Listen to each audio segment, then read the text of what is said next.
Danger lies in the shadows and lurks around every corner, waiting to strike the unwary. Amid demons imagined and gremlins real lies the true monster in the racer's closet.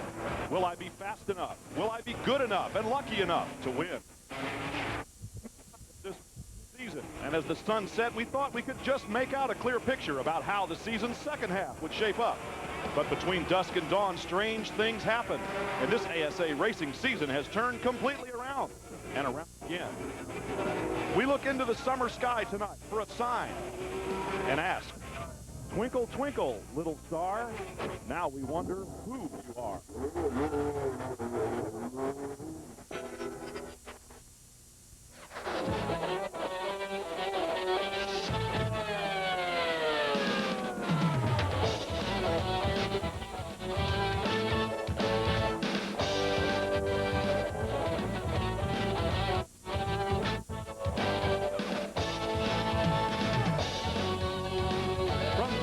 As near the middle of America as you can get, a stone's throw from Louisville and just south of Indy. We're at Salem Speedway for the Salem 200. The weather conditions out here tonight couldn't be better for the fans. It's a nice, cool evening. Here in the middle of southern Indiana, the sun is just beginning to settle over the western hills. And we are anticipating yet another terrific American Speed Association AC-Delco Challenge race. Hello, everybody. Brian Dreber here, along with Rob Albright and Ralph Shaheen. And this is going to be another one of those terrific races that we have seen all season long, race number 10 on the schedule. We are looking forward to that because, well, the season has been a shuffle. It's like 52 pickup out here this year. The point standings have just been completely turned around just in the last couple of weeks. Well, except for number 52, Butch Miller, who still is on top of the standings. Scott Hansen, Gary St. Amant, Mike Eddy have all moved on up with some great late season rushes. Mike Miller's bounced around among the top 5, but has never had a top 5 finish. Steve Holtzhausen picked up 190 points to lead the second half of the top 10. Glenn Allen, he sunk down with a broken engine last time. He had been as high as second in the point standings, so things are decidedly different. Bob Seneker, look at him. The winningest driver ever in ASA history has yet to win a race in this 1994 season.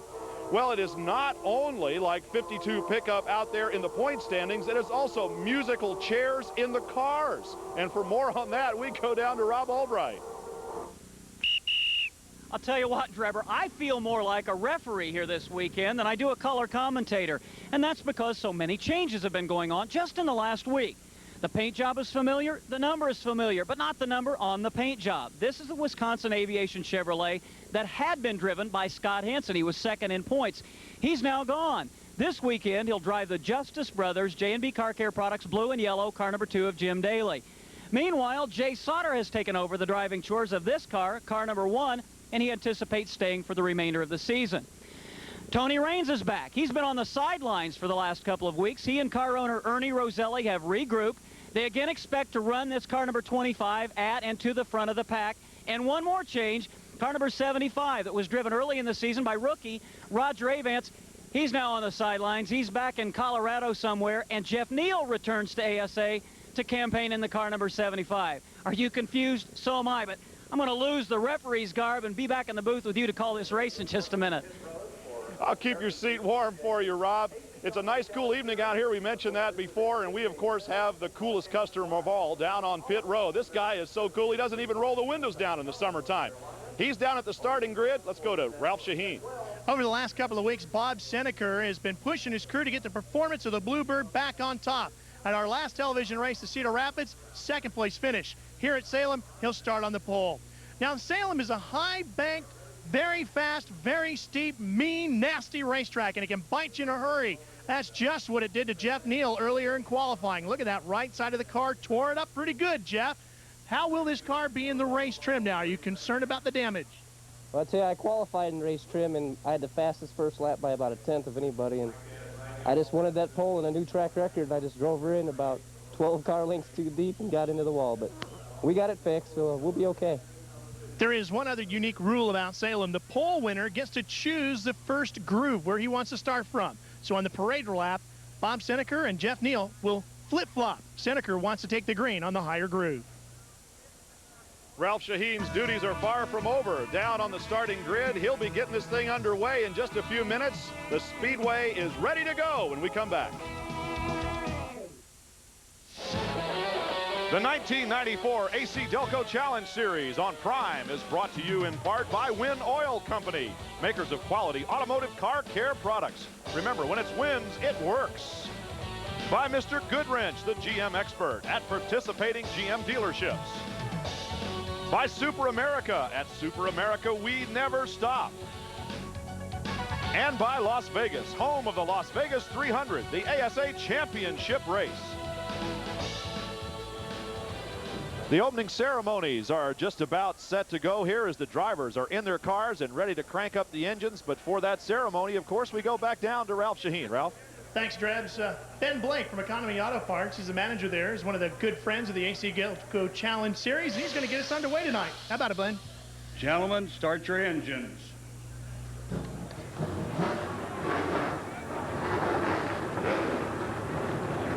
Well, Rob Albright, that's the moment we always wait for here as the Salem 200 is just about set to go. The drivers have cranked up the engines, and these guys are very anxious to get this race underway. And, of course, the guys who start up front get a little bit of a head start, but let's take a look at the whole lineup for the Salem 200. On the front row, a third pole of Johnsonville Sausage Lane Automotive Ford Thunderbird, Bob Seneker, and on the outside, a major surprise, his first start in the All-City Heartwood Split-Fire Chevrolet, Jeff Neal. Row 2, Ray Skillman, infrequent visitor to the American Speed Association, but just about owns the Salem Speedway in the Kendall GT1 Imperial Vans Olds.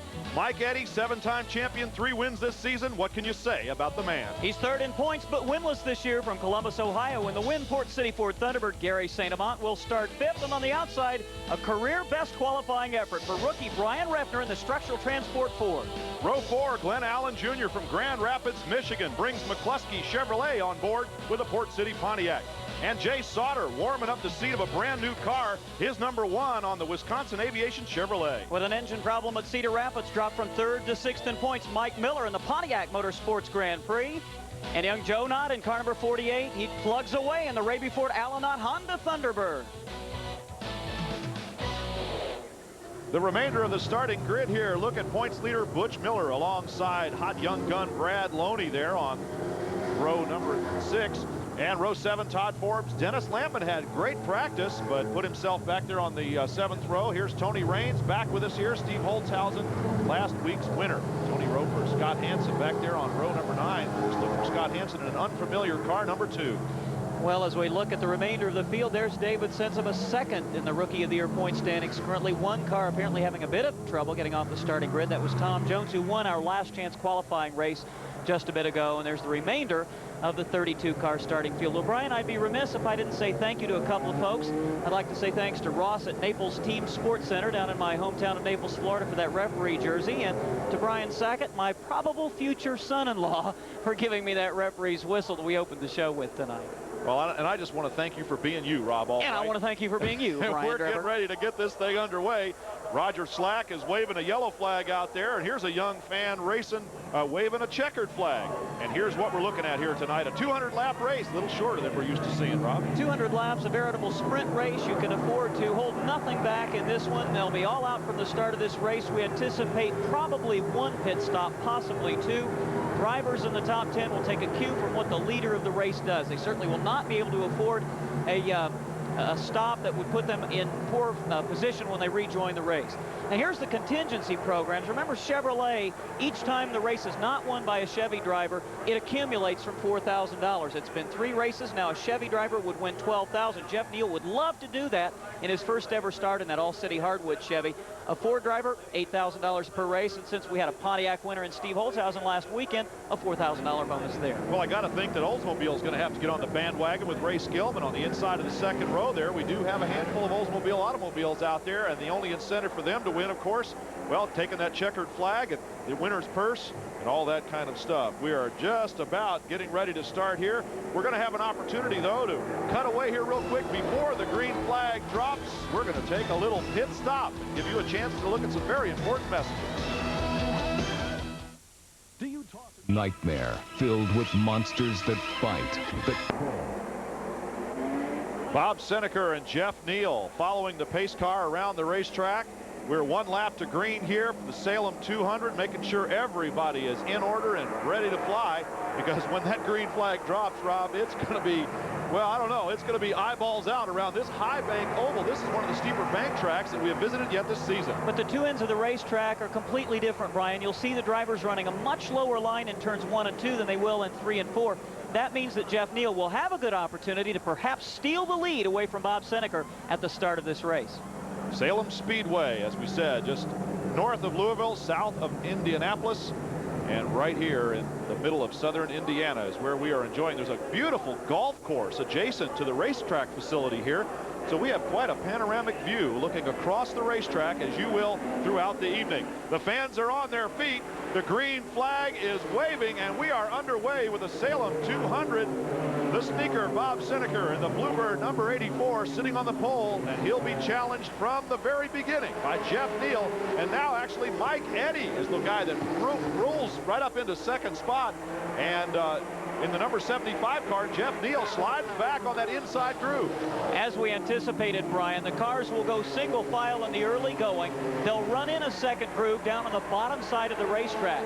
You will see the groove move during the running of this race this evening. You'll find drivers trying different lines in an attempt to make their way to the front of the field. But Mike Eddy, as you mentioned, from the outside of the second row, was fastest in practice. We were surprised that he wasn't on the pole, but he's proving that he's got as fast a machine as does that Ford in front. Well, we've seen the number 88 Goodwrench car push the number 84 Bluebird around the racetrack quite a few times during the course of the ASA season, and it is no different here tonight. Brian Reffner, leader in the $40,000 Pat Shower Memorial Rookie of the Year, sitting in third spot. And then it's going to be a little tough for us to get used to seeing number 1 on a white car with a blue number 1. That's Jay Sauter behind the wheel of the Wisconsin Aviation Chevrolet in fourth spot. There's Scott Hansen in the blue and yellow Justice Brothers Gill in car number 2. Now again, we've seen several drivers in that. Bobby Archer was in it on the road course in Brainerd. He'll be in it the next time we race at Topeka on the road course. Last weekend it was Wisconsin veteran Kevin Sawinski in that machine. Scott really doesn't know just how many times he might be behind the wheel of this particular automobile in the remainder of this racing season. And a lot of smoke from car number 2. It looks like the engine has let go. He spins right in front of Tom Jones. A hard collision. Spinning behind him, the 71 of A.J. Cooper. And I'll tell you, it's surprising that we happen to be right on that particular race car. And what a big disappointment for Scott Hansen, whose week has just been a series of tragedies, and also involved with Steve Shive's car number 54. Well, we saw the right front wheel fly off the car there as a hub broke, and last time we were ASA racing from Tom Jones's car, and now the entire right front of the car is just dysfunctional. They apparently also collected the number 54 car of Steve Shive out of St. Peters, Missouri, in the Lincoln Steel and Supply Chevrolet. He's parked up there on the wall, just T-boned right into the number 2 car of Scott Hansen. So a brand new ride has come to a very abrupt end here at this Salem 200 for Scott Hansen in the number 2 car. It's simply the kind of racetrack, Brian, where there is no time to make adjustments when something happens in front of you. See the smoke from the blue and yellow car number 2. The engine has already eaten its lunch right here, and he's now trying to keep it down. You can see him alternately on and off the brakes. The rear wheels would roll and then stop. Scott was doing everything within his power to keep it at the bottom of the racetrack, simply could not get that job done. Tom Jones, no place to go. Steve Shive, well, you could kind of see him sneaking in there at the end of it. And then A.J. Cooper pinned down on the inside wall. So a very dramatic pan failure, as Leighton Reese called it. And that is what has occurred to Scott Hansen in the number 2 car. A premature end to the night for the Gill and J&B Car Care Products Chevrolet with Scott Hansen at the wheel. He tags the wall. Steve Shive comes into him. A.J. Cooper taking evasive action down on the bottom, backs into the inside wall. And we're going to go right now. Ralph Shaheen is with an obviously disgruntled Scott Hansen. Are you okay, Scott? What happened? We cut something down underneath. The drive shaft broke or something. Something in the rear end cut a tire down. I'm not sure what it was. You look like you limped over here a little bit. Are you all right? Yeah, I got hit real hard in the left side in the foot box area. That's the foot I need to favor a little bit anyway. It'll be okay. Well, Scott had a broken leg a couple of seasons ago in that same area. That's why he said he's extremely tender there. He never has completely recovered, I think, from that injury. While the track crew is out cleaning up the debris and the wreckage from this first incident in the Salem 200, we'll cut away from the action. The fans are already on their feet here. I bet you are too. Oh, and we're going to go to Ralph Shaheen, who's got, of course, the details. Brian, if you've ever wondered just how hard a driver can take a hit Tom Jones was hard on the brakes, so hard on the brakes he broke the brake pedal right off. You okay? Yeah, I'm all right. I hit pretty hard. I hit sideways because I got turned around. I stood on the brake and it just turned it because there was nowhere to go. There was a car inside of me each way, and we were just kind of biding our time. Phil broke Pontiac. We were just sitting there waiting, and Scott got turned around. I guess he broke an engine or something, they said. Not only are they going to have to work in the engine bay, but they're going to have to replace this brake pedal to get Tom Jones back out. Wow, that's quite a panic-stricken moment there, and it's amazing how much power the human body can muster under conditions like that. We are waiting now for the green flag, of course. There's 19-year-old flagman Roger Slack, who is the subject of this week's Young Racers feature. So we're going to go to our young colleague, Josh Duvall. This week's question comes from Nicole Jordan of Erie, Colorado. She wants to know what the blue flag means, so we went to our ace flagman, Roger Slack, for the answer. Thanks, Nicole. That's a great question. The blue flag, the move-over flag, isn't used at most short tracks because they run with less cars and with less laps in their feature races. ASA would run about 35 to 40 cars in a race and run anywhere from 200 to 400 laps. That means that we get slower cars that are going down a lap. The blue flag, when we display it, means move over. When it's like this, it's like when your mom says to you, please take out the trash. I mean, we're just asking them to do something. When we wave it, well, I mean, we're starting to yell, take out the trash. And then, if we display it, put the number up on the board, it's take out the trash or you're going to your room. Thank you, Roger. If you have a question, send that and your photograph to The Young Racers, P.O. Box 26792, Charlotte, North Carolina, 28221. Well, Roger Slack waiting to wave the green flag. We're getting the word apparently from down in the pit road there that Ralph Shaheen is saying that the problems with the number 0 car are terminal, Rob Albright. And it's been a frustrating season for Tom. 2 top 10 finishes. One came early in the year at Toledo in the Glass City 300. He finished 4th, finished 8th at I-70 in Missouri. That was way back in early June. It's been over a couple of months since he's had a top 15 finish, and things just continue to get worse for the Zero Hero. There is Bob Seneker now, who will follow the pace car around the racetrack until we go back to green. The next time we will see you here on television will be the Mellow Yellow 300. And if we can get any closer to the heartland of America, it will be at Heartland Park in Topeka, Kansas. Look for us on Sunday, July 31st at 2 o'clock Eastern Time for the Mellow Yellow 300 1.8-mile road course. Well, these guys have already proved once this year that they can go road racing with anybody. And a couple of former ASA regulars will be home for that one. Mark Martin and Darrell Waltrip. All right. Let's take a peek at the top 10. Bob Seneker, Mike Eddy. Brian Refner, an incredible start, Brian, for him. Started in 6th position. On the very first lap, got squeezed right up to the wall by Jeff Neal, who was trying to battle him for that 3rd position. Refner, an unbelievable start to this race. The balance of the top 10 there. Ray Skillman, of course, who qualified 3rd, has now moved back to 6th in the field. Gary St. Amant, Joe Knott, Glenn Allen Jr. had his troubles last week alongside Mike Miller. Both of them broke engines and were out of the race early, and that's why the point standings have been so much different. We're looking now at the number 2 car of Scott Hansen. Of course, we thought it was an engine. Scott says he thought it was a drive shaft or the rear end that let go. In any case, the car is up in the air and out of the race at this moment, and the crew is going to have to work awful hard to try to get that one back in. We're going to be back racing here, we hope, when we come back from this commercial break. We're sure happy you could join us for the Salem 200. A racing you'll see anywhere here on Prime, the Salem 200, the American Speed Association AC-Delco Challenge Series. We're just about dead center in this racing season, completing 9 races. This is number 10 out of 19, and 3 victories each for Butch Miller and Mike Eddy. And Butch Miller sits atop the point standings while Mike Eddy is clawing his way toward the top. Mike Eddy with 3 pole positions there, and of course Butch Miller tops in earnings. 2,200 laps representing over 1,100 miles of competition. About $1.3 million have been earned at this juncture in the season. 72 different drivers have taken green flags, and they're the remainder of the statistics as we come back to green flag. Another interesting statistic is that 13 different drivers have visited Victory Circle in the 9 races that have been held this season, including Bob Seneker, Mike Eddy. Brian Refner has yet to finish in the top 3 this year, but he's certainly running in the top 3 out there on the racetrack right now. Bob Seneker, Mike Eddy, and Brian Refner running 1, 2, 3. Obviously, Jay Sauter happy with the change in the seat that he has this weekend. And Ralph is down trackside with a disappointed youngster who was attempting to run his first Salem 200 tonight. Well, Steve Shive, how are you? Are you okay after that incident? I'm fine. Tell us your viewpoint. What happened to you? We come off of 4, and the 2-car was in my pit gate sideways.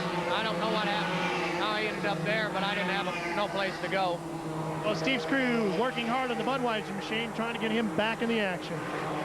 Steve Shive from St. Peters, Missouri, and the Lincoln Steel and Supply Chevrolet doing exactly what no race car driver likes to do, and that's stand down there on pit road and watch everybody else with their foot in the floor going around the racetrack. That's where he wants to be.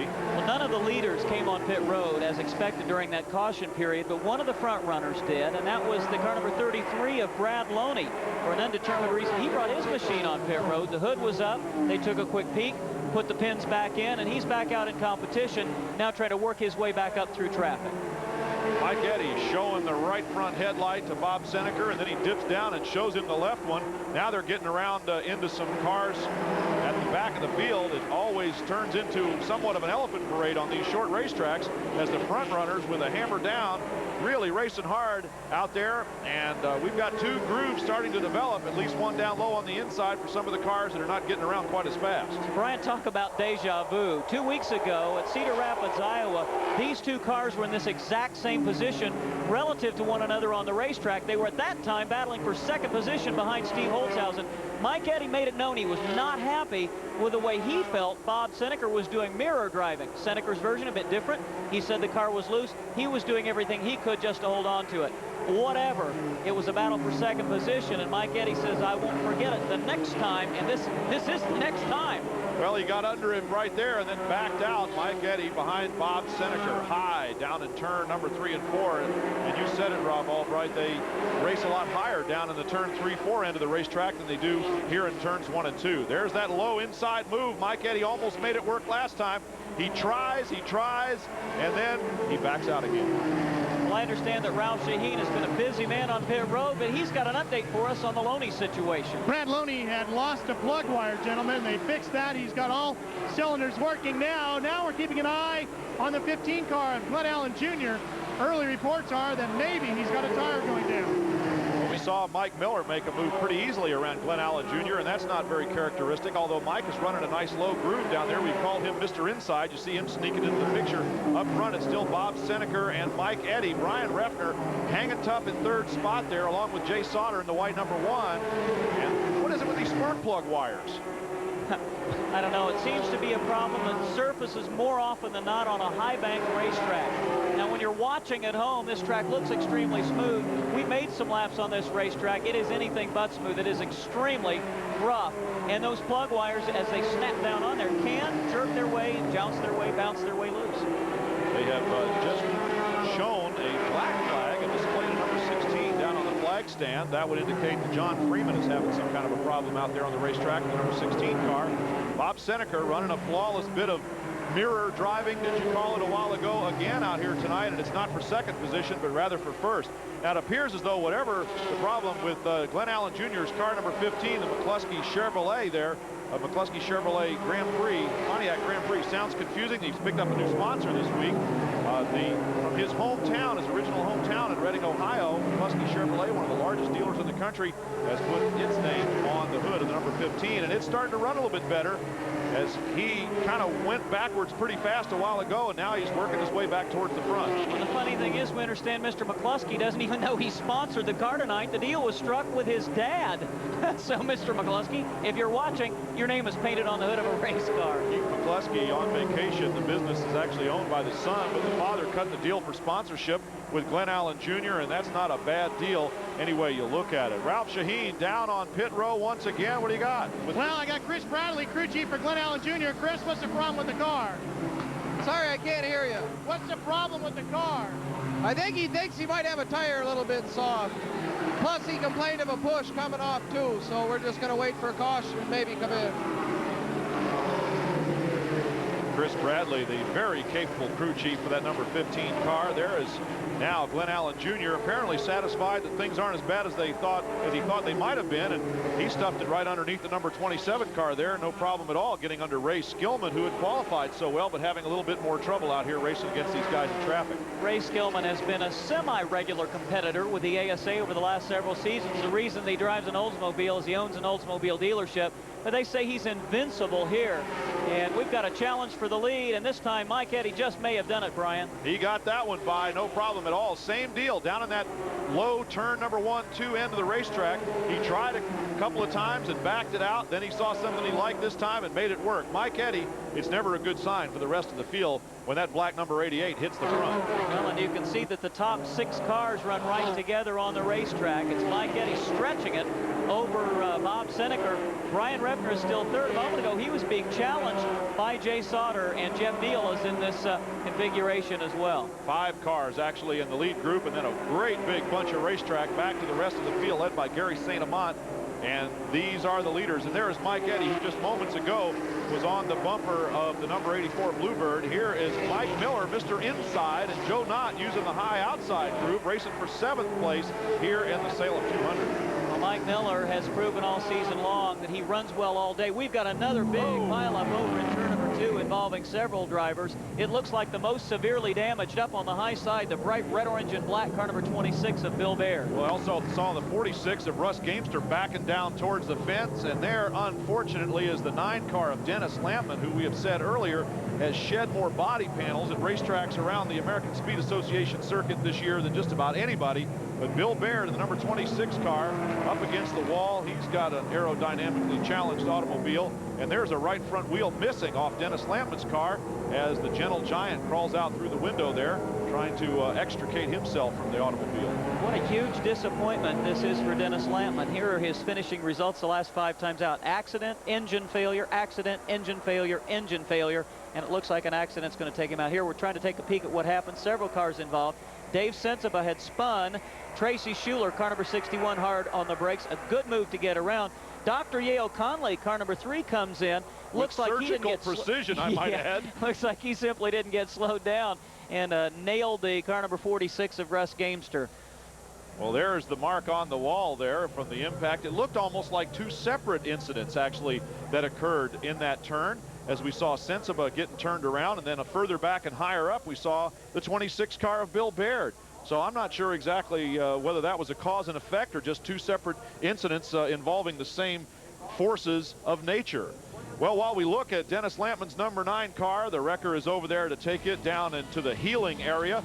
We're going to take a cut away from the action here. Bill Baird's car is already on pit road, and we'll see what happens in a race going on. Down on pit road, Ralph Shaheen, hustling around as always, is caught up with Dennis Lampman.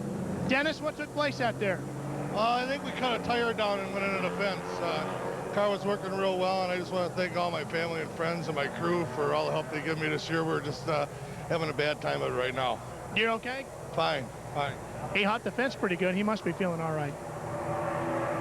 Dennis Lampman never shows the disappointment that he must be feeling. He is always so pleasurable and enjoyable to talk to and be around. Always got a smile and a laugh for everybody. It's almost not fair. I mean, you're right, and he is so helpful to any team that has needed his help. He's lost his sponsors this week as well, so how he can grin after that, you got me. Well, I'm not sure he lost his sponsors. I think, what was the story, that maybe they were never actually there in the first place? We want to let you know that our motorhome facilities, when we get a chance to relax, we do so in a Winnebago motorhome. And it is provided for Group 5 sports in the AC-Delco Challenge Series by Winnebago Industries. For more information about Winnebago, call 1-800-643-4892. And while we're imparting information to you, we want to remind you, you really have to have a pencil and a piece of paper handy when you sit down to watch one of these broadcasts, because we just got lots of stuff to tell you about, and we do it so quick you just have to write it down. Like what? Well, we'll just wait and see. I mean, stuff to win, things to do, places to call, people to write to. We got it all. No, yeah, I thought you were resting down in the Winnebago motorhome. Earlier. We're working up here in the booth right now. Ralph Shaheen is running up and down pit row. He's actually got a pretty good stretch to hustle around on. At least it's cool for him out there tonight. And it's hot here. If you wonder where Salem, Indiana is, I like to describe it as a hoot from Bobby Knight's Bloomington, a holler from Larry Bird's French Lick. and about 6 miles from Spring Mill State Park, where I almost choked to death on a watermelon seed when I was 6 years old. Thank you for sharing that with us, Rob Albright. And on that hefty note, we're going to take a pause, and we are just about to go back racing, well, almost. And we have been treated to some pretty enjoyable folks here at Salem Speedway, but I think Ralph Shaheen may be out in front of us just a little bit in terms of wacky pals. Ralph? Oh, we're down here cruising through the infield, Brian, and this is the turn 3, turn 4 area out at Salem. This is where all the Salem crazies hang out, and they're having a good time here in the heartland of the U.S. Look pretty mellow to me. We're going green here. That'll get them revved up just a little bit as we hit the green flag. Mike Eddy leads Bob Seneker. We saw him make the pass just a little while ago. Brian Repner riding a nice smooth race down there in 3rd spot. We have talked about that. Then, of course, the number 75 car with Jeff Neal rejoining the American Speed Association. And in 5th spot, it is still the number 1 car, the familiar white car with the blue number paint job, but it's Jay Sauter behind the wheel. Jeff Neal really anticipated the restart. You could see him really rapidly drop to the low side and pick up a position from Jay Sauter. Now, just before we had gone to that caution, Sauter was working on Brian Repner for 3rd position. Now, you saw some sparks up there in turn number 4. That's simply the car bottoming out on the racetrack. Probably not an indication of any problem or anything broken for Mike Eddy. He continues to cruise out in front, and he was beginning to stretch the advantage over Bob Seneker slightly. It doesn't look like, Brian, that he's able to do that right now. Well, clearly, 5 cars are able to stretch the advantage over the rest of the field, and they've got a hooked-up little train going there. Gary St. Amant, the number 7 car, is running in 6th spot. There's Harold Fair, who had practiced extremely fast. And in that number 81 car, along with his stablemate there, Alec Hinsnow in the 93, these 2 guys have done a pretty good job out there in practice. And here's another battle for position. Suddenly Glenn Allen Jr. is beginning to pick up the pace in that McCluskey Pontiac, car number 15, as he wants 6th position. Gary St. Amant has fallen off the lead quintet, and looks like Glenn may have him. No, as he heads down the backstretch and into turn number 3, and veteran Butch Miller is there as well. I'm not sure that Gary St. Amant wasn't just sort of protecting his position. While he was doing that, he lost the lead draft there, or at least he lost the tail end of that lead quintet, as you said. Now Glenn Allen keeps trying to stick it down on the inside, taking a page out of Mike Eddy's book that he wrote in passing Bob Seneker a while ago. These guys working their way high around the racetrack. Apparently the car of Russ Gamester is still a little bit feeble from that turn 2 incident, and he takes it down on pit road again as the leaders go by. And Gary St. Amant has got a problem in car number 7. Something is amiss beneath that one. We understand Joe Knott, who had been black flagged a moment ago, has some problems in the rear end of his race car. The yellow is out, and I think it's because of Gary St. Amant's difficulties. Well, in addition to that, over on the backstretch, we got a car spun around in the middle of the backstretch, and that is one of the aforementioned Trim Class 2000 cars. It's Alec Pinsino who got around over there trying to race his way back up to the pace car. And so with Gary St. Amant's car looking unhealthy indeed, and now Dr. Yale Conley is also in a very unusual looking parking position up there against the wall. His car damaged somewhat by the earlier spin in turn number 1 and 2, but he appears to be back underway without any further occasion. Must be a tough race car as he's driven away from everything he's been involved in thus far. Well, we've seen him whack that car a couple of times, I believe, at I-70 Speedway. He got into it a little bit, and he managed to nurse the car home with a good finish, I believe, in that one. Here is Gary St. Amant's car that was definitely showing signs of near-terminal illness a while ago. We're not seeing anything of it right now, but of course, they're not back up to racing speed yet. We're taking a close look at all the situation around the racetrack. We'll continue to do that for you. If you have a little something you need to do, well, run off and do it. Otherwise, stay right here, watch some important messages. He's made a charge towards the front. Well, Tony has been gone the last couple of weeks. We've been disappointed in his absence. He's run very strongly each time that he's been out there, but he has yet to put together the kind of finishing performances that we expected this season. He's happy to be back, and he's running very well. He's in 8th as we speak. Well, I think, Ernie and I never really talked about something like that. It was his idea to take a couple races off, and initially I was against it, and then, after the race started at Brainerd and I was watching it and seeing all them guys blow up, I decided I hadn't missed much. But, as far as I know, Ernie and I haven't really talked about it. He said, we're running Salem here, and we're going to Topeka, and we just, we don't like going to races and running bad. So, we're trying to get our stuff together and then get things going. Shane's talking about whether he'll be back for good with the American Speed Association this season. It's been kind of up and down for him. And in fairness to Tony, he's not running bad. He's just had mechanical problems. He and Ernie refers to himself and team owner Ernie Roselli. We're going to go down on pit road right now, try to get a little insight on what the situation is with the number 7 car. Ralph? Well, there's a real telltale sign of his problems for Gary St. Amant on the inside of the left rear tire. A lot of fluid on that Goodyear Eagle. Bud St. Amant, his father and crew chief. What's the problem, Bud? Well, Ralph, we think we broke a oil line that goes to the power steering and lost all the fluid, so the car was a little loose, and we took a little stagger out of it, and hopefully he can go to the end without any power steering. I don't know. It's going to be tough. That fluid, of course, what you saw on the inside of that Goodyear tire. Well, Gary St. Amant's car, we certainly hope if power steering fluid is the problem, as it appears to be, and that all the fluid is gone, if they can't get it back in there, well, then Gary St. Amant, we've said it before, is going to be having power steering by Armstrong. Apparently, the track crew here is a little bit unsatisfied with the condition of one of the guardrails. Not surprisingly, they have taken a little bit of a beating here. We appear to see that they are finished working on the guardrails at least. The pace car continues to circle the racetrack with the field behind it. We have seen a lot of visitations to pit road. Brad Loney came in but went back out again, tail end of the field, and apparently did not lose a lap. But we are seeing additional cars on pit row. Here comes Russ Gamester down on pit row again, followed by A.J. Cooper in the number 71 car. Alec Pinsino in the black 93 going back out. And we are trying to keep track of it all. Part of what helps us do that is our computer hardware and our electronic scoring system provided by Gateway 2000. For more information about Gateway 2000. Brian Reffner, Jeff Neal, Jay Sauter in the car number 1. Glenn Allen Jr. runs in 6th position. 7th is Butch Miller, just quietly working his way toward the front. Tony Raines is 8th. Steve Holtzhausen 9th, and 10th is Ray Skillman. Mike Miller, after a couple of pit stops early, has battled his way back into 11th spot. Trying to figure out why he came in so early. Obviously, just trying to do a final dial-up on the tire stagger and used a lot of early cautions, and one of them in particular to get just exactly that done. Russ Gamester getting passed by the rest of the field as they go by. Mike Eddy continues to lead. Ralph, you got something else for us? Well, I can tell you about a few people. Mike Miller was having a problem seeing, so he came in to make sure the windshield was a lot cleaner. Bill Baird broke his shock mount in that crash, and Dennis Lampman, his night is done. And the number 10 of Tony Roper is suffering steering and handling problems as well. Ralph Shaheen walking and talking down on pit road.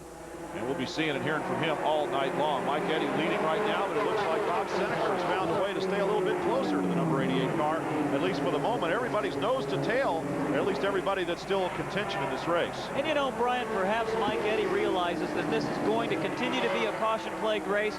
No point in taking the possible risk of damaging his equipment by driving too hard. I mean, you can work at building a quarter of a lap lead, but if it's going to evaporate every time a caution comes out, why bother? Well, plus he's got a nice, clean, clear view of the racetrack out in front of him, so if something develops, it's going to have to be among drivers at the tail end of the field, and he'll have plenty of time to react from it.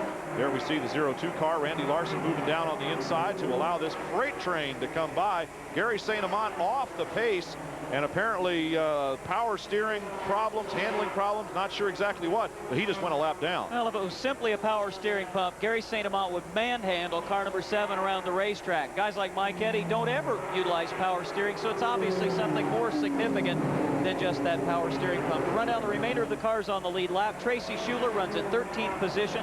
Todd Forbes 14th. Dave Sensema is in 15th position. In 16th spot is Brad Loney. Remember, he has been in almost every time the caution has come out. And Tony Roper runs in 17th spot. Those 17 cars still, Brian, on the lead lap. Kind of taking a look at the lead cars here right now, because things once again have developed such that there are 5 cars that are beginning to extricate themselves from the rest of the field. Running in 6th spot is Glenn Allen Jr. And when we look between the number 1 car of Jay Sauter and the 15 of Little Glenn, that's the first significant gap in the field. Then it's Butch Miller. Well, now he's closing it back up again, but that's where the rubber band effect has taken place a little bit there between the number 1 car of Jay Sauter and the 15 of Glenn Allen Jr. And we talked about the problems that Glenn Allen was apparently experiencing, yet we have yet to see car number 15 come on pit road. So it may have simply been a situation that the track conditions changed significantly from the heat of the day until they started this race under the twilight skies, and maybe the car wasn't handling just right, and he's figured a slightly different driving style to compensate for the handling differences. Well, we've heard Chris Bradley say, and many others too, that Glenn Allen Jr. only has a couple of different ways that he likes to drive a race car, and that's fast and faster. So he's just taking it around the track in spite of whatever he thinks might be wrong with it on sheer force of will.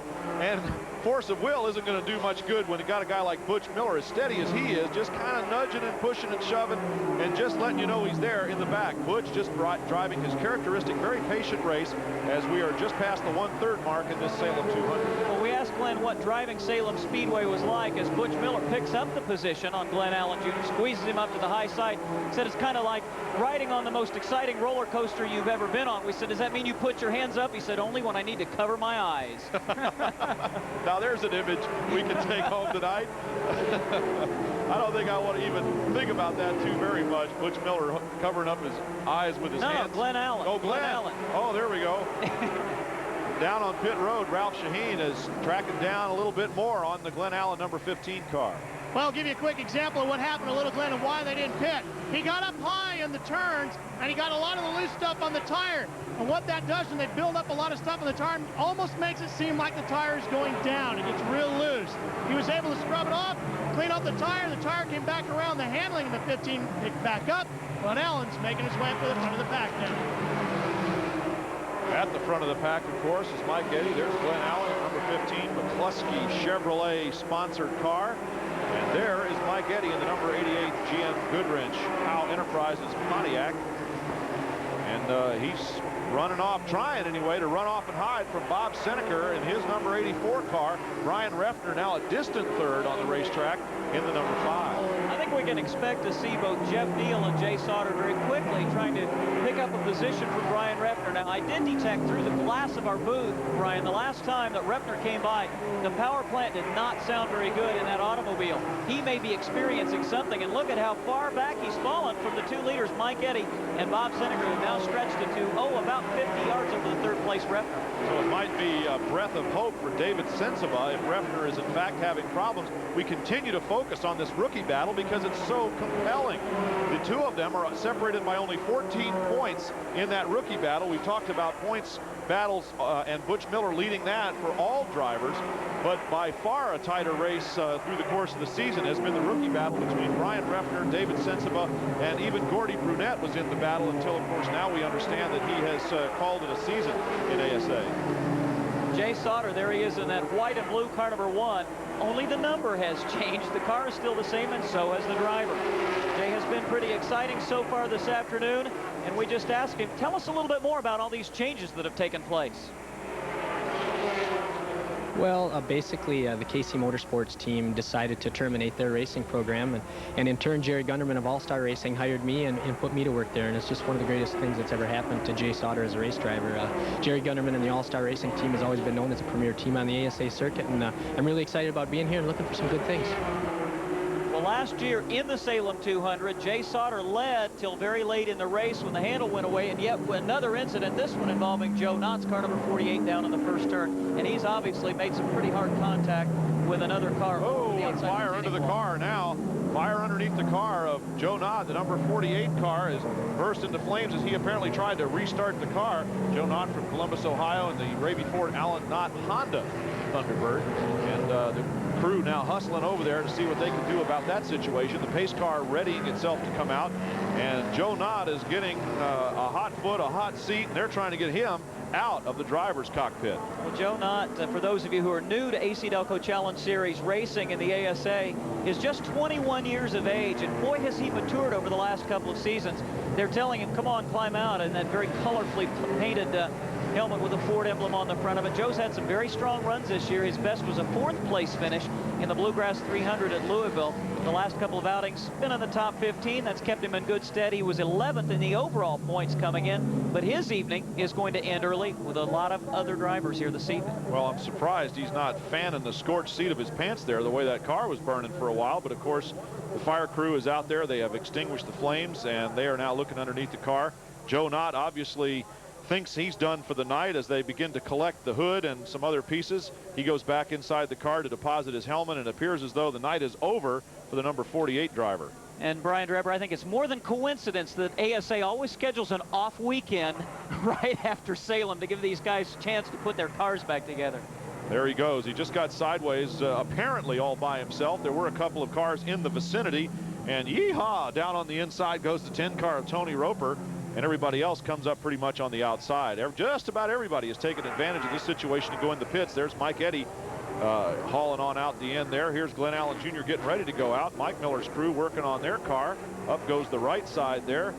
That's Jim Duffy with his brand new jack that he calls Guido there, the chassis elevation technician for the number 18 crew. And you know, with the tail end of his car way out of the pit stall, and I'm not blaming Mike for that, these pit stalls are short. You pretty much have to wedge in where you have an opportunity. It cost Glenn Allen a couple of positions coming out, and Ralph Shaheen is with Joe Knott already.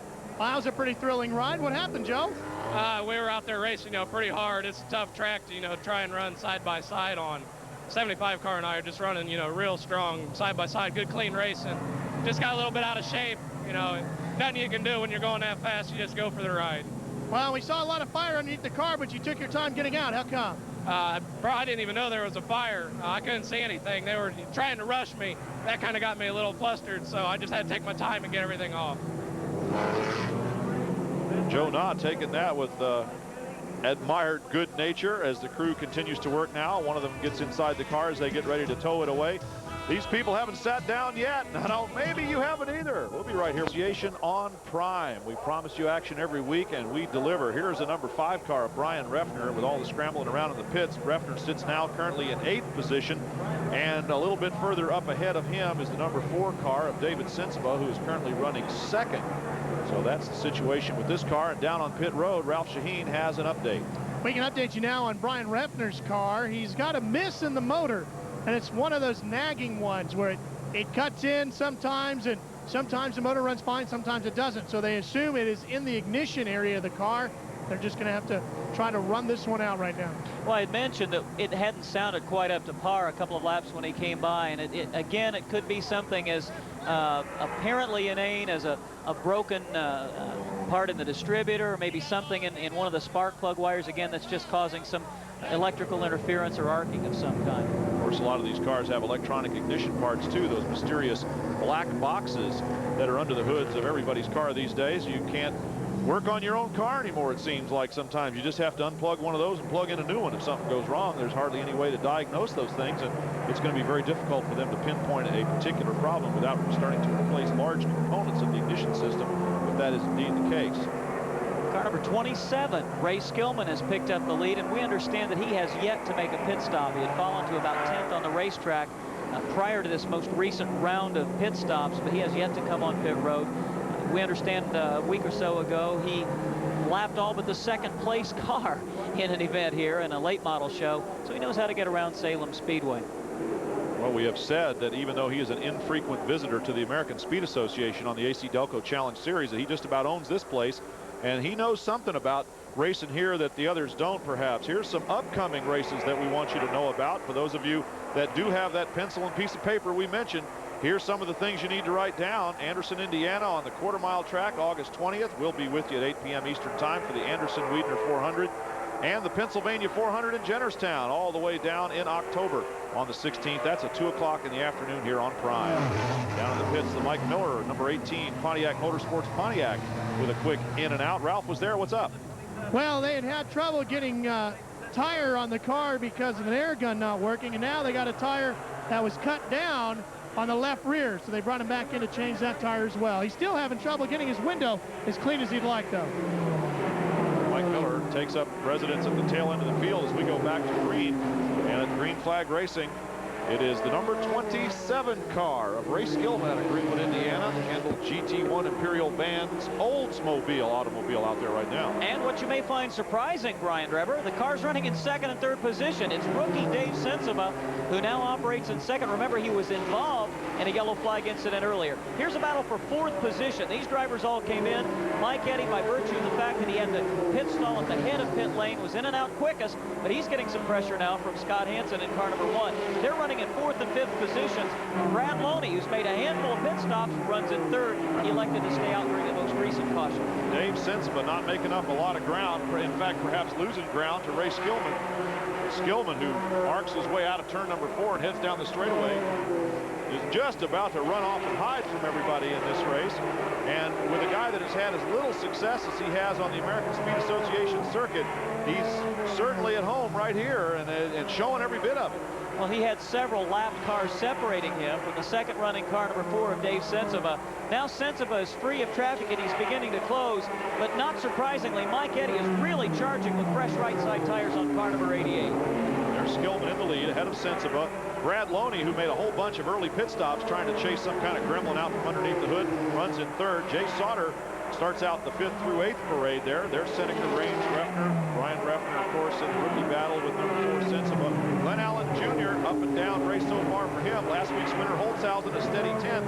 Butch Miller back in 11th spot after the pit stop. Here's a look at the rest of the top 16, finished up by Mike Miller, who we just saw go in and out with a cut left rear tire, I believe is what Ralph had said. What a battle shaping up for this 3rd position between Brad Loney and Mike Eddy. Eddy caught him easily, but Loney is a talented shoe, and he's keeping the more experienced Eddy at bay. We love to watch good racing like this, and watching, of course, for the front row seat is Jay Sauter in the number 1 automobile as they take the high side around the racetrack. Brad Loney, Mike Eddy, Jay Sauter, Bob Seneker. It's like who's who out there racing behind the guy out in front, Ray Skillman, who's trying to go away and hide. This is the best battle for position. Meanwhile, up front, Dave Sensiba has moved right in behind Ray Skillman. But we're continuing to watch this literal war on the racetrack for 3rd. And look at the move that Loney made from the high side to drop down to the bottom. And this is a guy behind him you really don't want to tangle with. And now he's showing him the fender down on the inside. He's got a little bit of an overlap there, Mike Eddy. But we saw him do this earlier to Glenn Allen Jr., or rather to Jay Sauter before he made a pass for the lead. He showed him the inside, backed it out, showed him the inside, backed it out, and finally made that move work. Back up front, Dave Sensiba, the rookie, has caught Ray Skillman. It's incredible how strongly both Sensiba and Ryan Reffner have run here. They've never been on the high banks at Salem, and I've been told that you really need 3 or 4 races under your belt before you're going to be competitive. Wrong. Harold Fair is tagged on to that lead duo, and there is Ray Skillman in the number 27 automobile and Dave Sensiba in the number 4. He narrowly avoided an incident, actually didn't avoid it altogether up in turn 1, and seems to have the car healthy once again. Looks like sparks flying every time we come around up there. That, of course, is some of our insect friends who are enjoying the Salem 200 here with us. Now we're back up in front. That's Harold Fair, the black car number 81. Remember, he came in under green and lost a lap under caution. He'd like to get his lap back. Sensiba, meanwhile, would like to get by Skillman, and while we're watching this battle for the lead, there comes the 3rd place car of Loney with Mike Eddy and company in tow, and they're closing on this trio. Brad Loney is the engine on a freight train heading towards the front.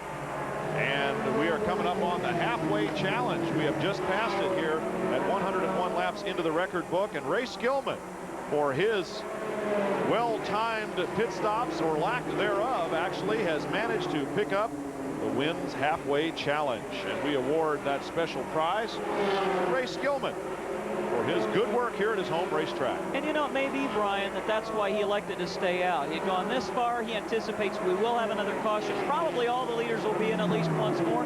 He must feel that the car is working as well as it can. Let's stay out and get that wins money.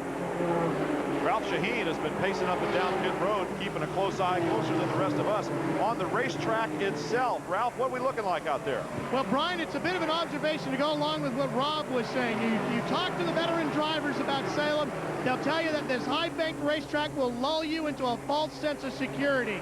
Once you get racing here and you start running in a big pack, you don't realize just how fast you are going here.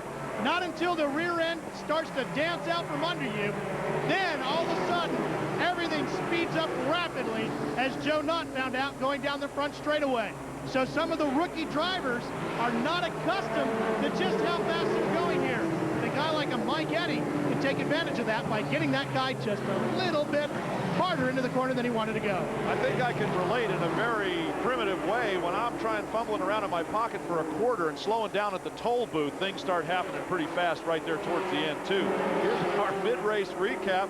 Leader Ray Skillman, we have chronicled his situation already, and he continues to lead this race. We have had but 2 lead changes among 3 drivers, and that's surprising. But considering how many cautions we have had, that is where most of the lead changes have been sort of solidified, even though they happened out on the racetrack. And yet the racing has been absolutely stellar since the drop of the green flag here this afternoon. Mike Eddy built about a 6 or 8 car length lead. That's the largest we've seen all evening. A lot of drivers trying to fight their way back up through the field right now, not the least of whom is Brad Loney, and at the same time trying to fight off the advances of none other than Mike Eddy. But here is Dave Sensiba, who right now is got the best of the rookie battle in that he is a few positions on the racetrack ahead of Brian Refner in his little mini battle within the war that's going on out here at Salem Speedway. He very definitely needs a strong run. He finished 17th at Brainerd on the road course after running strongly, lost a lap on pit road. He was 18th after starting 29th at Cedar Rapids. So he needs a good run. His 2 best finishes of the season, a pair of 5ths. They came back-to-back in the month of June at I-70 Speedway and Louisville Motor Speedway. Well, Dave Sensiba, of course, second in that rookie battle. We heard from Brian Refner earlier. And for David Sensiba, don't think we haven't noticed what a great rookie battle it is. Well, I think it's going to be that way all through the year, and hopefully we can just keep plugging away, finishing the racing, and hopefully he has a little bad luck, and I'm sure we're going to have a little bad luck, so, you know, it's going to come right down to the last race. We're going to have a little bit of good luck, and he's going to have a little bit of good luck. Oh, and as the crowd comes to its feet. Brad Loney nearly spun is what happened, Brian. I was watching. Loney was attempting to get around the lap car number 81 of Harold Fair, dropped very low coming off turn number 4. The banking flattens out very quickly, and Loney was too low to keep the car under control. Now, I think we're going to get a chance to see it. Boy, these guys in the truck never miss a trick, do they? Joel McKee, our producer, calling up the shot. There it is. That's Tim Wilson, one of our camera guys that got that Jim one. Wilson. Jim Wilson. He was on the spot on that one. Loney incredibly was able to save that race car. Most drivers, I think, would have gone on around. He kept it under control, but dropped a couple positions as a result. Our crew hands out rookie stripes just like they do in race car driving. We don't have very many rookies on this crew. These guys know what they're doing. They're the best. Except you, rookie. All right. You had to bring that up, didn't you? I was trying to bury that. I think you do pretty good for a rookie. I'm sure having a good time, and that's all that counts. Ray Skillman out in front right now has got his foot stuck in pretty good. Dave Sensiba has closed up and stayed there, and running third on the racetrack right now, as you mentioned before, is Harold Fair, who was very happy with the way his car was handling in practice and in qualifying. And, well, except for being a lap down, we understand he's out there doing a pretty good job of it. Here comes the 75 car, and that is not the racetrack he's driving on, folks, so this isn't good. You've been having an outstanding race, qualified outside pole. Ralph, what's the problem for Jeff Neal? He's having a problem with left side tires now. That's why they're going to come in. The handling has apparently gone away on that car.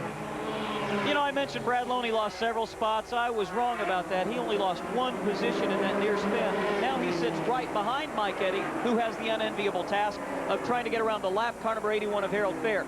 Fair decided to try to go low. He knew Eddy was on his back bumper.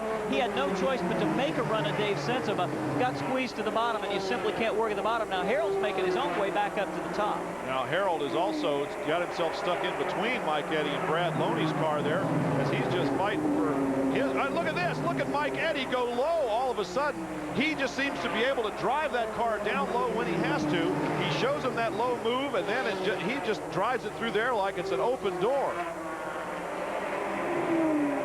He has made up another position now, and Mike Eddy runs in second spot, and that was a veteran move on rookie driver number 4, Dave Sensiba. But Mike Eddy, I don't think he's shown us everything that 88 car can do yet tonight. No, I don't. I'm a little surprised, quite frankly, at the way Harold Fair seems to be driving at this point. It looks like he's driving for position.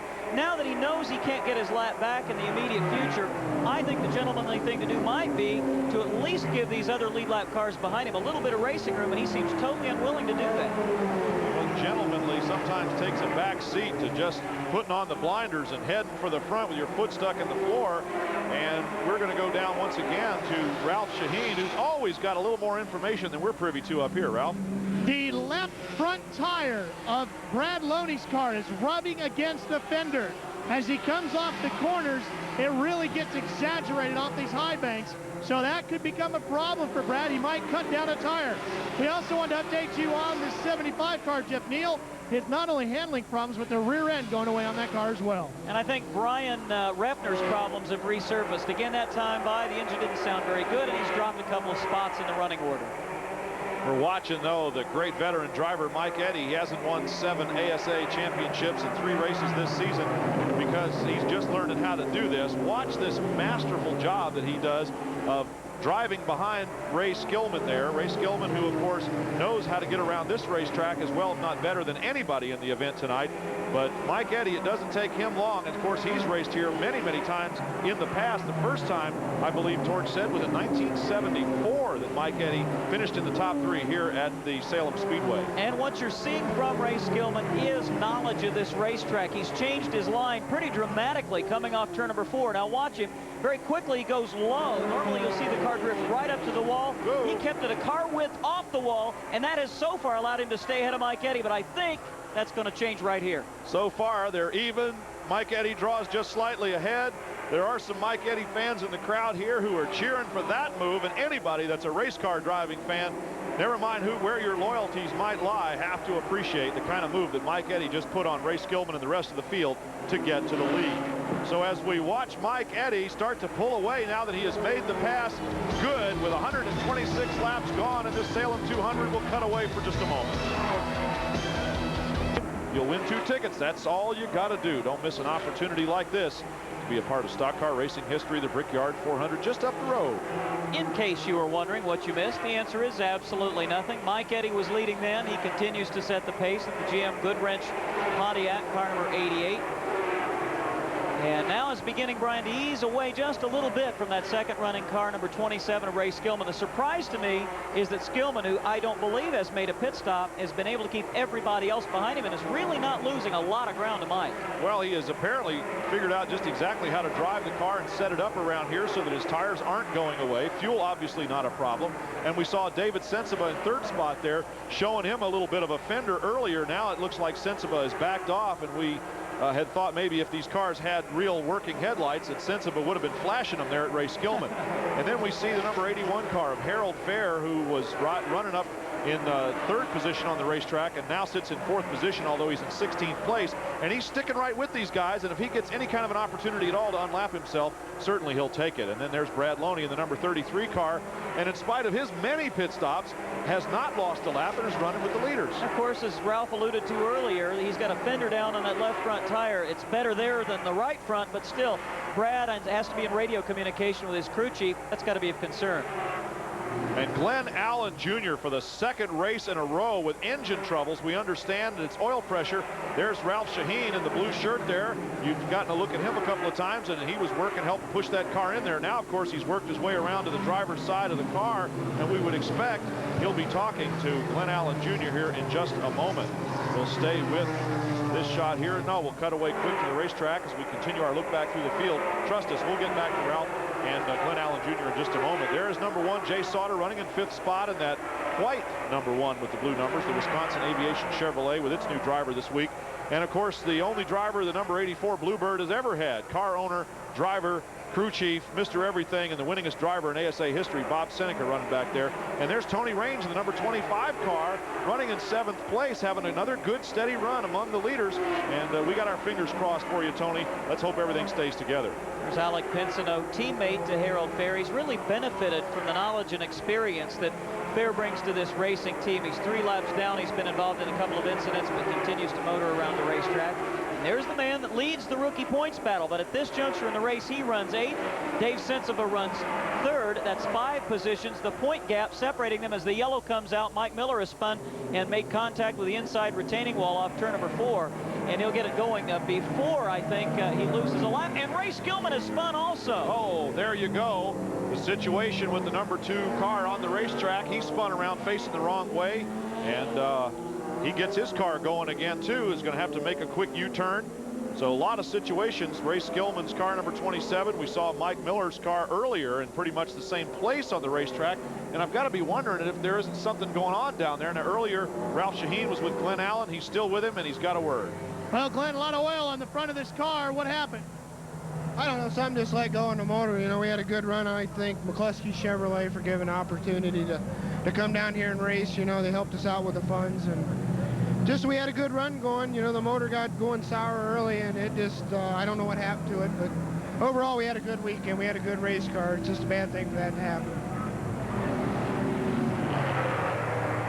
There's the damage to the number 18 car of Mike Miller. Got a couple of sparks flying. Here is the first spin on the racetrack. Look for the red number 18 just entering the view. And, well, we heard Ralph talk about how you think it lulls you to sleep, and then all of a sudden things start happening fast. That's exactly what happened for Mike Miller. I think something broke on Mike Miller's car. It spun so quickly. And here's Ray Skillman. Now, he sees something is going on. Look how Mike Eddy has slowed down in anticipation of problems. And Ray, I think, just did not get slowed down. Now, this is a situation like Ralph was talking about, where you're going so fast, you don't realize how quickly you're going. And as he came up on Mike Eddy, suddenly he knew he was going to hit him in the back end. If he didn't climb on the binders, he did, and he spun. Well, but the good news is for Ray Skillman, he didn't hit anything when he went around. Mike Miller did, and the 18 car is in the pit trying to get its damage repaired. And we have lots of stuff going on out there. It looks like pit road is action-packed and fun-filled as usual. Butch Miller's coming into pit road right now. So his hood is off. In fact, he's on pit road, so it may be a problem for Miller, although we said that when they took the hood off at Brainerd, and he ended up winning the race. Down to Ralph now. Ralph, tell us what's happening down there. Well, we'll start with Mike Miller. Mike, he's talking to his crew real quick. They're talking about the rear end. We'll see if we can get a word with him and find out why the car went around. Okay, here we go. Mike, what happened? I lost it, spun it out, and ran in the wall. Boy, there's a true racer. He's not going to take any excuses, but the one that actually made him go around. You're right, 10 words or less. He wouldn't let me. 10 words or less. That's what happened. There's the Jack. That's Guido the Jack getting ready to go under the number 18 car. We're going to cut away from the action here, even though there's a heck of a lot going on down on pit road. We've got some important stuff. Problem with one of the cylinders, so he's now running on just 5. We saw the crew while you were watching commercial messages. We saw the crew scrambling around underneath the hood with flashlights, desperately seeking something that would give them a clue as to why Butch's car is now running 1 cylinder short of all that it needs. Salem is not a place where you want to run on about 78% or so of your capacity. Now Mike Eddy's lead is shrunken considerably over Dave Sensiba. Did I use that verb tense correctly? If I didn't, I'm going to be in trouble when I get home. Brad Loney runs 3rd, Jay Sauter 4th, Brian Reckner's 5th. Here are all the cars behind the wall, either out of the race or still working, trying to get back in. And the green is out once again. Green is out with Mike Eddy in the lead. How many times have we heard that tune played before in the American Speed Association? As Dave Sensiba runs in 2nd spot. Brad Loney having a terrific run there. Jay Sauter, of course, has been just in the thick of things all night long since he put his car up in front of the grid. And Mike Eddy now, look at Loney trying to take the low move there on Sensiba. 2 young drivers going after it behind the veteran Mike Eddy. And Loney heated up, I think, the right side tires in that attempted pass, and Jay Sauter, the experienced veteran, tried to capitalize. He now settles back in behind Loney. Expect Brad to make another run just as quickly as he can get things resorted and get back up behind Sensiba, because he's got a very quick race car. Another example with Mike Eddy leading out in front. 2, 3, 4, 5 young drivers chasing him. That agent treachery still has a little something over youth and enthusiasm, at least so far in this race, as we get our way down, and we're in the final 50 laps of the Salem 200 right now. And now Dave Sensiba has joined forces, as it appears, with Mike Eddy is closing in on the black car number 88, and they've separated themselves from the 3rd and 4th place battle. Well, it looks like Brad Loney and that left front side of the car there still giving him perhaps a little bit of trouble. When he pushes it just a little harder than usual, he ends up having to back out and slow down. And at the same time, you said it before, there's Jay Sauter, keeps showing him the front end there underneath as Loney's car bottoms out, throws a couple of sparks out there, and now Jay Sauter trying to stick the nose of the number 1 car down under. Some cars handle better when the tires are hot, some when the tires are cool. And it may be a situation here. Loney might have overheated the tires. I think the reason Dave Sensiba. That looks like number 16 car. John Freeman's car hit the end of the pit road wall, and that is a very suspect situation there. That's not good. There's those big tires up there that apparently cushion the blow. Not sure exactly what happened. John is moving around in the race car, Brian, so it appears that he is okay. I'm sure he's shaken this 47-year-old CPA who is in his 3rd season with the AC-Delco Challenge Series. Well, that turn 4 area has jumped up a bit more than a couple of drivers out there tonight. And John Freeman, just the latest victim of turn 4 here at the Salem 200. While we look at his flight, we continue to see Mike Eddy in the lead over Dave Sensiba. We'll cut away and be right back in just a moment. AC-Delco Challenge. Number 16, Tioga Pine Chevrolet, and its driver, John Freeman, are going to go in over the saddle. And we're going to go down Ralph Shaheen, who had a word with John Freeman. What do you have to say, Ralph? Well, Brian, he was trying to pit, and he was trying to get down pit lane here, and he cut down a right side tire, and it just sent him right into the tire barrier. So luckily, even though he hit the wall, he didn't hit it that hard. But here's a quick look at it, I should say, not another, because we never did see what would happen. This is our speed shot camera that we have bolted onto the wall there, and if you look, you can see him trying to get into pit row there, Rob, and kerplunk. Well, again, I think what happened was he knew he had a tire going down and just did not anticipate that when he steered it left on a pit road, it wasn't going to turn like it normally would with that flat tire. So they're hooking him up to the wrecker. We're going to take another quick break here. Not a whole lot going on, so we have another opportunity to catch up on some business for you. And we'll update you when we come back. Jay Sauter has quietly run in the top 5 almost all evening, but he's been right on the back end of that top 5. And now, as we wind down the laps, it looks like he's going to unwind what he's still got left beneath the hood of car number 1, and it appears quite a bit left to unwind. What a great story. If Jay Sauter can come here with a brand new ride, at least brand new to him, and pull off his victory here, a victory that was denied him when he just about had it going in Toledo. What an exciting finish that was in a 5-lap shootout, which of course we should remind everybody, no yellow flag finish, no caution flag run to the checker here. We're going to go green for at least 5 laps at the end. Right now we're at 34 laps to go, and we could be green all the way to the finish. Even if we aren't, at least 5 of them will be green. Now running very aggressively and picking up positions on the racetrack is car number 78, Steve Holzhausen. He won our last televised race, that one 2 weeks ago at Cedar Rapids in Iowa, and now he's moved right in behind Brad Loney. For Steve Holzhausen, of course, Howie Ledow is his crew chief, and a guy that's always very important to any race car driver is the crew chief. We asked Steve Holzhausen just how important to him was Howie Ledow. Very much. He brought a lot of knowledge with him, you know, and it's just been a thing this year up till this point where himself and I have been, you know, kind of not meshing real good, and it's just taken a while for us to hit on things, you know, and that's probably because maybe I drive a little different than what he's had before, and I'm not used to working with him, but the equipment is all really good. I mean, we're going to finish races, and he's good at what he does. As we watch Steve Holzhausen marching toward the front, we also saw a pass for second place there as Jay Sauter has put the number 1 car 1 spot behind the number 88 of Mike Eddy. Steve Holzhausen out on the racetrack. Howie Ledow down in the pits with Ralph Shaheen. There is Jay Sauter's number 1 car and Mike Eddy's number 88. We've got another spin, and that is Tony Raines in the number 25 car. And he was having a nice steady run out there on the racetrack. Got up almost, well, he got into the wall just a little bit, but not too bad. Now he's locking it up and trying to, well, I'm not sure what he's doing right here except just stopping. Well, I think he either cut down a tire or something broke in car number 25, because he was wiggling back and forth down that backstretch, fighting for all he was worth to gain control of that blue and white ETRENL brokerage machine. And boy, it just, you know, even though you take a couple of races off and you perform well, which he's done all season long when he's been on the racetrack, yet another problem for this race team with just 25 laps to go. He's still smoldering a little bit there on the right front side of the race car. We're not exactly sure what that is, but he's parked very clearly in turn number 4. Let's take a look at what happened. There's Tony all the way up in the fence. Bob Seneker doing a great job to get out of the way. And not sure what happened, but something's wrong already, because as you say, I think you're right, something cut down, because he's dragging a lot of chassis and making a lot of sparks. And Tony did a masterful job of keeping that car up on the bank. Now look, here he is. He's trying to make a move on Brian Refner. He gets hit from behind by Bob Seneker. That's what it was. Turned the car right front corner first into the back stretch guardrail, and Tony simply had no way to maintain control of the race car. There you see Tony Raines out of the car.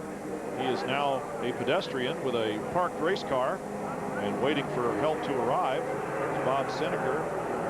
Not sure if Tony had anything to say to Bob on the way by, but he shook his head there. Well, again, that looked to me like it was just an incident that was unavoidable. I think Bob might have been trying to make a move on Tony at the same time that Tony decided to drive beneath Brian Repner's car number 5. Let's take another peek and see if it's a little more telling than the previous one. Here they come. Now they're on the left side of your screen. There's Raines.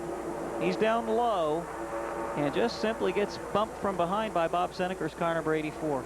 Two cars trying to occupy the same little bit of racetrack at the same time. Seneker bumping Tony Raines. Raines' night is prematurely over and having a little, well, now that tells us there might be a little something slippery up there in turn number 3 and 4, which could explain why things are happening the way they are.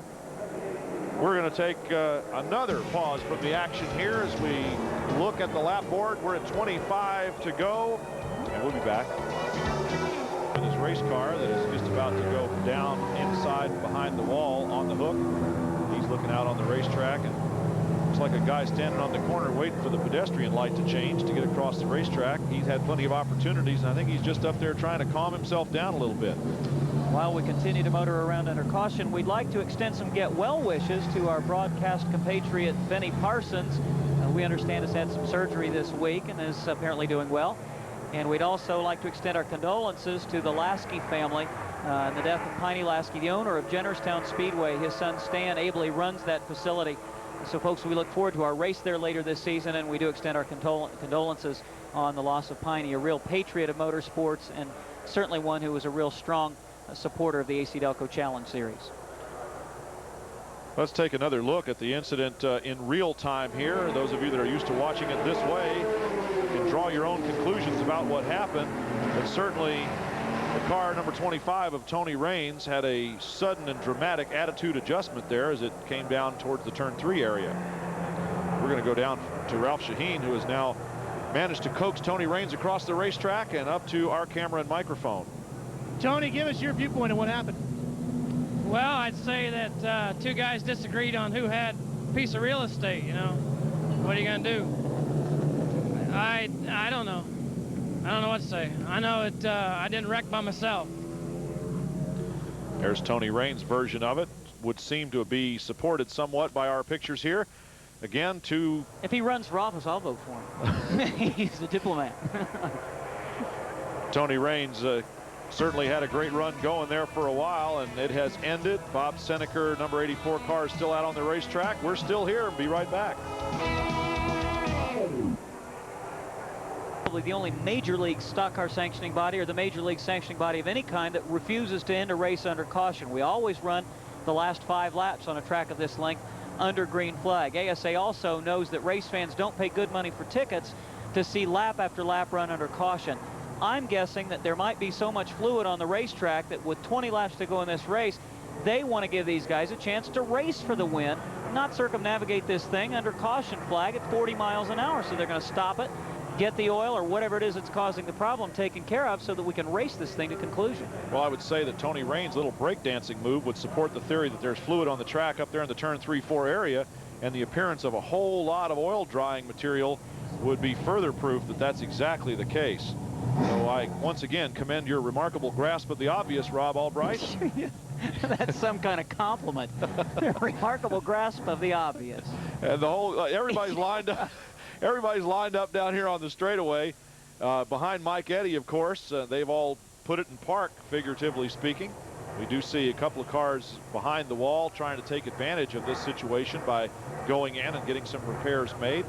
And specifically, Mike Miller's tailless automobile looks like a Manx cat Pontiac out there right now, just to the right of the picture we're looking at right now. But here is a pretty close race, I would have to say, Rob. They're going to let me.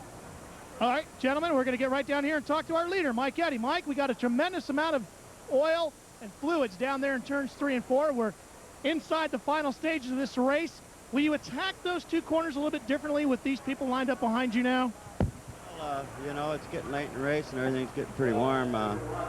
We're just going to try and keep it going straight and run to the finish. With Jay behind me, it's going to be a good race. All right, if you guys will just stick with me, let's just walk on back here and we'll come up to Jay Sauter. Jay, you got Mike Eddy right in front of you. We got a lot of oil and fluids down here in turns 3 and 4. What's your strategy as you go after Mike Eddy now? Well, my car's been a little loose all night, so I'm just going to try to set him up and find the weak point and get the job done here tonight. There's second place. We'll skip right on back here to Dave Sensible. We'll see if we can't get our top couple of guys. Dave, you're one of the rookies here. You're going after 2 veterans. You have a lot of laps here, and we got some fluids down here in turns 3 and 4. How are you going to handle this situation? Well, right now, we just need to finish. So I'm just going to hang back here, and if we got to finish third, that's what we're going to do. That's the way they line up right now. Dave Sensiba, of course, with his eye on that rookie battle situation with Brian Refner a half a dozen spots or so behind him. The crew's continuing to work here. Everybody's parked on the final straightaway, and we've frozen the count with 20 laps to go. You'll see it all when we come back. We're not far from the checkered flag here at the Salem 200 in Salem, Indiana at the Speedway. These young fans are just as eager as Roger Slack is to wave the real checkered flag, but it's not going to happen just yet. We're at 20 laps to go in this race. Mike Eddy in the lead. And this reminds us, Rob Albright, more than just a little bit, the situation right now of an incident a little more than a year ago. Yeah, I think those little kiddos that we were watching a minute ago, maybe too young to remember what happened as we kicked off the 1993 racing season when positions on the racetrack were reversed. The numbers were the same. Mike Eddy gets into the back end of Jay Sauter's car number 1. Jay tries to pull it out of the spin and doesn't quite get the job done. It appeared that Jay might be winning that race. Who knows? It was going to be close. Mike did go on to take the victory. And maybe Mike Eddy had that thought going through his mind as he said, with Jay Sauter sitting behind me, I know it's not going to be easy the rest of the way. And I hate it when an earth mover tire lands on the roof of my car. I've had that happen a few times, and yeah, it's not the most pleasant thing. Here's Roger Slack with the caution flag still out. One of the racetracks we will be visiting a little bit later on in the season in September, in fact, is going to be Michigan International Speedway. Earlier last week, a lot of the drivers from the American Speed Association went there testing, along with Ralph Shaheen, who has this report. The AC-Delco Challenge Series teams are constantly testing, looking for more speed and better handling out of their race cars. This week, however, the testing is a little bit different. Most of the teams have come right here to Michigan International Speedway to get prepared for the big race here in September. Even though it had been a few years since the AC-Delco Challenge Series last visited MIS, the teams had no problem in getting the new cars up to speed. Bob Seneker posted the best lap at 168.8 miles per hour. Well, it was quite a while ago, probably 8 years since we've been here. And, these cars actually feel a little more stable, I think. I don't know why it is, because they're narrower and a little taller, but they're real comfortable to drive. I've only got a few laps on it so far today, but the car is capable of driving anywhere around on the racetrack, and it doesn't feel like it's going to get loose or anything wild. There have been some changes made to the American Speed Association cars to make them handle better here at Michigan. Some of the teams have added extra bracing to the rear windows to make that more stable. The rear spoiler has grown 1 inch to 6 inches and has been angled from 55 degrees to 70 degrees to make the rear end stick to the ground better. Some of the teams are also adding more bracing to the quarter panels to make the side panels stiffer and better handling in the windy sections here at Michigan. The car will be 1 inch taller here at MIS at 51 inches, and it will weigh 100 pounds more, weighing in at 2,950 pounds for the Michigan race only. Up front, all the teams, including the 4 teams, will run a 600 CFM carburetor, and the front end will be a minimum of 79.5 inches wide. That'll help make the front end of these ASA cars stick right to that Michigan asphalt. And we look forward to the Michigan race on September 11th. And as if Ralph, well, you heard him on Memorex. Here he is live down on pit road once again. Ralph? Brian, the early report is that Jay Sauter has now picked up a bit of a vibration. We're trying to check out the story and see if we can find out exactly what is wrong with car number 1. That would be a very untimely vibration, would it not, Rob Albright? It certainly would, where he sits in position to win his first race since winning his only event in the 1992 season at Berlin Raceway in Michigan, a track that has been dominated by the only guy he has to pass to win tonight, Mike Eddy. I also have to think that Dave Sensiba back there could certainly make a run for the roses. If Mike Eddy and Jay Sauter get tangled up in any way, shape, or form, certainly Sensiba. And what about Steve Holtzhausen, who now tucks his wheel down underneath? Last week's winner Senaker, he could make it 2 in a row. Of course, that would depend on certain miscalculations and misfortunes by drivers up ahead of him, but he's running a low line mighty fine around this racetrack as we wind down the final laps. Sensiba tucking right in behind Jay Sauter. Holzhausen drives very low in turn number 2. He's really got no place to go because Dave has allowed him no space in front. Let's see what happens. Sensiba hangs tough on the high side, and you got to give this rookie credit as he has fended off, at least for this time around the racetrack, the charge. But Holzhausen battles right back, and I think it's almost inevitable that he will find room. He will squeeze up in there into that 3rd spot, but he hasn't done it yet. Steve Holzhausen looks almost like he's racing on pit road while everybody else is running a high side groove. And up front, though, of course, Mike Eddy has got to be doing some of that rear view mirror driving that he didn't like that he made the comment about. He's the one driving, looking in the rear view mirror and seeing Jay Sauter. And look at all these guys coming up behind, including Bob Senaker now. Ralph Shaheen's got an update on this vibration problem with the number 1 car. Ralph, what's going on? It was the same as Glenn Allen Jr.'s. He picked up debris on the tire on the cool-down section of this race. He scrubbed it off just before the start. He's okay now. Well, that's good news because we don't want any mechanical misfortune to get these guys. We want good, clean racing all the way to the end. We're at 17 laps remaining by the scoreboard here at the Salem Speedway. Mike Eddy continuing to lead Jay Sauter. Dave Sensiba still tucked in there. So look at Steve Holzhausen still. We got a new Mr. Inside here as this guy's running a low groove like nobody we've seen here tonight. Just stays down there, but Bob Senaker tucks into 4th spot, and he's got the freight train going on the high side there and worked his way into 4th spot. And amazingly so, because on the restart, Senaker was back in 7th position, and he's just come out of nowhere to run 4th, and now he'll try to challenge Sensiba down low. Let's see if he has any more success than at Holzhausen. 185 laps complete, 15 to go. Well, they don't call Senaker the sneaker for nothing. He sure sneaked up in there. And there's another English teacher nightmare. I'm sure I've got a couple of them listening to the broadcast somewhere. But the sneaker has snuck into 4th spot there. Holzhausen now in 5th position. Mike Eddy, the KG veteran, is still up front. The 2 young drivers, Sauter and Sensiba, running 2nd and 3rd. And there goes Senaker trying to show a little inside move and try that low groove that didn't quite work for Holzhausen. We talked about Mike Eddy bumping and winning at the early race of the 1993 season. Remember, it was at Toledo this year when Dave Sensiba was leading the race, and Jay Sauter was the man bumping him from behind, sending Sensiba into the wall. Dave now is close right in behind Jay Sauter. Don't go anywhere. Hold your breath for the next 12 laps. It ain't over. Well, they got that blue flag that we learned about earlier there. Just was delivered to the number 37 car of Dave Anspaugh. The move over flag, I should say, as the leaders went wailing past him. And of course, we also think back to Toledo race when Jay Sauter, the bumper, became the bumpy on the final lap in an incident involving Butch Miller with a great move to win that event. Butch Miller, of course, not in contention here tonight due to his own brand of misfortunes. He is still out on the racetrack, and he has yet to sneak his way up into contention here. He is out there, but we don't see him.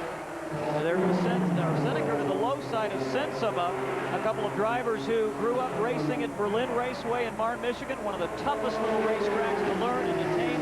And we see time after time drivers that have mastered that facility always run up front in ASA. It's a 5-car shootout with 10 laps to go. Coming around, they'll see 9 this time around. And we still have Mike Eddy driving a car length in front of Jay Sauter. Side by side goes Senaker and Sensiba. And it is Steve Holzhausen with a front row seat to that. Dave Sensiba grew up watching Bob Senaker win races at Berlin. He's not going to be able to fend him off, and now it's a Pontiac leading a Chevrolet running second in the Ford Thunderbird of Bob Senaker up to 3rd. They move around the outside of the 0-2 car, continuing to encounter some lap traffic, and now Senaker makes a move underneath Sauter. Look at this great low move, but he has to back out at least for the moment. He's holding on to his position, door handle to door handle there, and if Mike Eddy's looking in the mirror, his eyes have to be as big as coffee saucers watching what's going on behind him. And Dave Sensiba now comes back to the high side of Bob Senaker. Hard contact, and Senaker manages to hold on. Everybody holds on as now Sensiba's in 4th spot. Holzhausen still with a great seat and a look at all the action out there. Last week's winner, Steve Holzhausen, in 5th spot. Mike Eddy leads. The number 1 car of Jay Sauter trying to hold off the 84, the Bluebird Bob Senaker. 6 laps in, 6 laps to go. And now it will be 5 the next time they cross the stripe. Senaker finished 2nd 2 weeks ago at Cedar Rapids, but the last time he's taken a checkered flag was June of 1993. That was at Flint, Michigan. He'd love to win here tonight, but he sure got an uphill task as he's got to get around both the Chevrolet of Jay Sauter and then the Pontiac of his arch rival Mike Eddy. Mike Eddy and Jay Sauter are not only battling on the racetrack, but Mike Eddy moving up through the point standings could be looking and have his eyes set on an 8th ASA championship, and he will certainly not hurt that cause with his 4th victory of the 1994 season here. But he's got to be able to hold off all of these guys, and you know they've had plenty of opportunities now to look at Mike Eddy and to probe any potential weakness, of which there are few for the driver of that number 88 car. And just like Steve Holzhausen had the benefit last week of 2 drivers racing for second position behind him, Mike Eddy has to look in his rearview mirror, Brian, and love what he's seeing going on behind.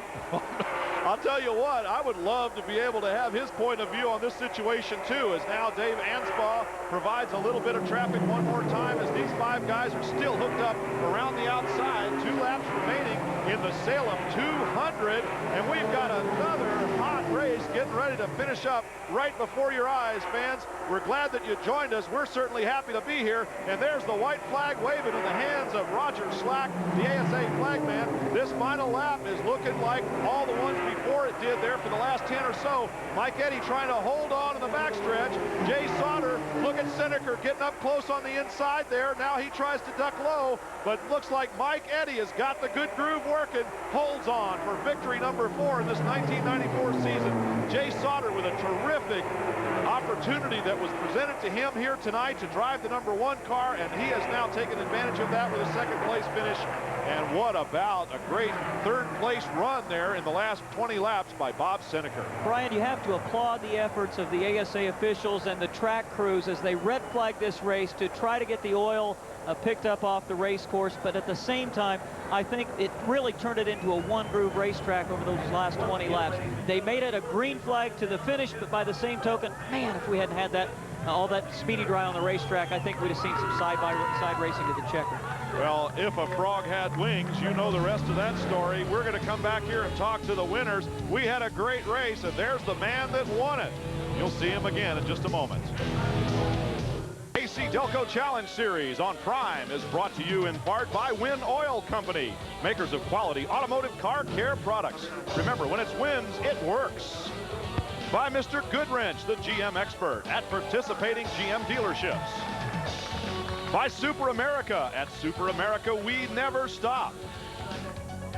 And by Las Vegas, home of the Las Vegas 300, the ASA Championship race. Mike Eddy has visited the winner's circle 4 times here in the 1994 season and has done it 5 times here at Salem Speedway.